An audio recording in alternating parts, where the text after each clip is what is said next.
PechaKucha is a Japanese word for chit-chat and is the name of a presentation format created in Japan in 2003 by Astrid Klein and Mark Dytham, two architects looking for a way people could share their work quickly and simply in public. Since then, the idea has spread to over 700 cities around the world. At every PechaKucha night, creative thinkers come together and share their ideas with only 20 images shown for 20 seconds each.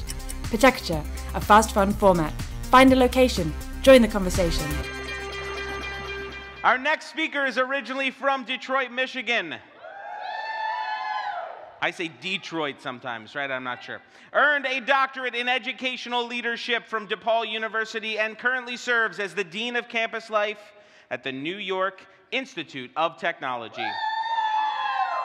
Yes.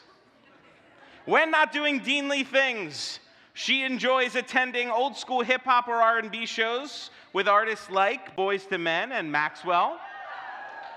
And she has never, ever met a macaroon she didn't like.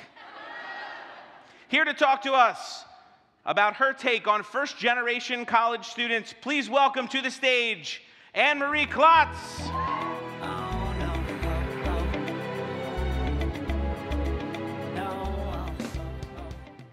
And if you don't know, now you know. That iconic lyric from the late, great Biggie Smalls has personified everything that I know about being a first-gen and low SES student. There are so many things that I didn't know. I didn't even know the questions, let alone the answers. I think about that all the time in terms of our own first-generation college students.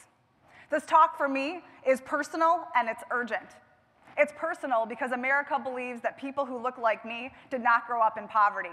But I had my heat shut off every winter, and I knew the exact shade of yellow of the eviction notices that lined our block in Detroit. When I would tell people this, they were shocked. They didn't know. I didn't use my meal card in college for the first 2 weeks because I thought it was a credit card.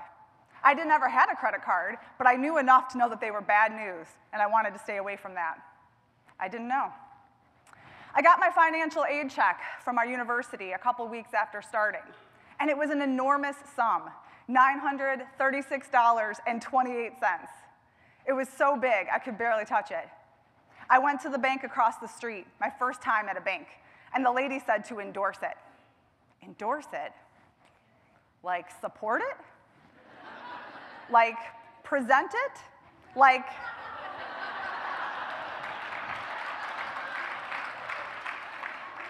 The lady rolled her eyes. "You have to sign it," she said. "Well, where? There was no line for me to sign my name." I was not her favorite customer that day. When I moved to college, I drove 3.5 hours from Detroit to Grand Rapids, Michigan, with just a duffel bag and a little backpack. My RA came to my room, saw that it was largely empty, and said, "Hey, I'm going to Target. I forgot a ton of things like towels. You want to come?" Towels? I didn't know we had to bring towels. I had been to a hotel once when our heat got shut off, and they had towels, so I assumed college had towels. But what did I know? The only thing I knew about college was from the show A Different World, and Sinbad was not my RA. We need to reframe our ideas about who our low SES and first-gen college students are. When I say first-gen or low SES, do you think perky white girl from the inner city? No. 17 years after that great check cashing debate, I find myself at the New York Institute of Technology working with some of the most talented, bravest, courageous students I have ever met.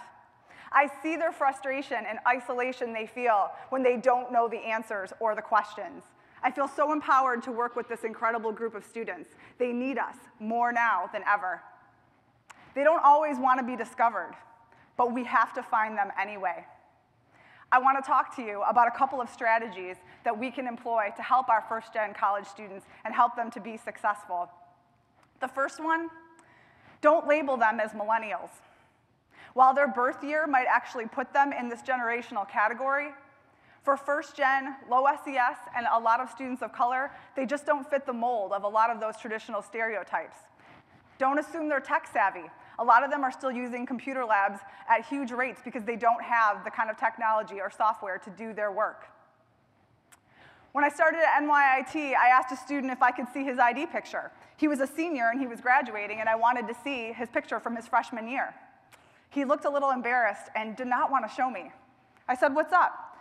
He said, okay, fine. So he takes it out of his pocket and shows it to me. His face is bloody and bruised and badly beaten. The night before he had started college, men in his community had jumped him and said, "Who do you think you are going away to school? Don't assume all first-gen students come from communities where people support their decision to go away to college."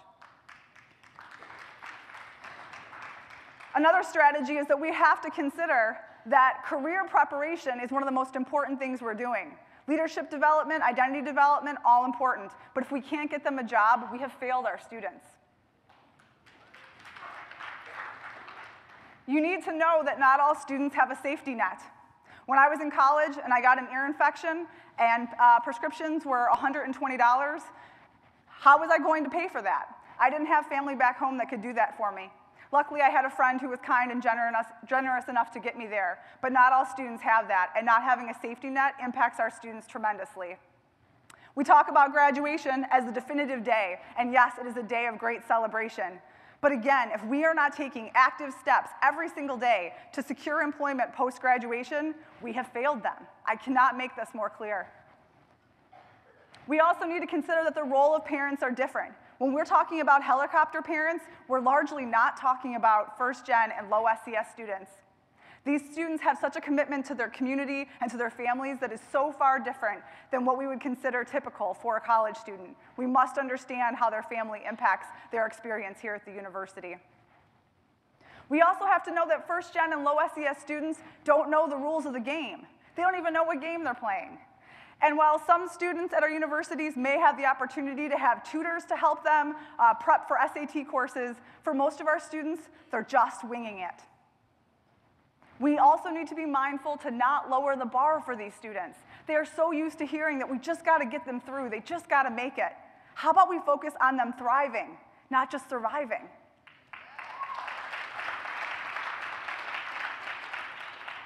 There is an insidious disease that is infiltrating higher education, and it is a lack of urgency. We are saying that it takes this year and 2 years and 3 years and 4 years to create these strategies to help these students. When we move at a snail's pace, it hurts our low SES students the most. I am not here to just put check marks on the student experience. I'm here to impact them in profound ways, as I know we all are. But when we have policies that prevent our students from getting transcripts to go to graduate school because of $600 holds, we are failing our students.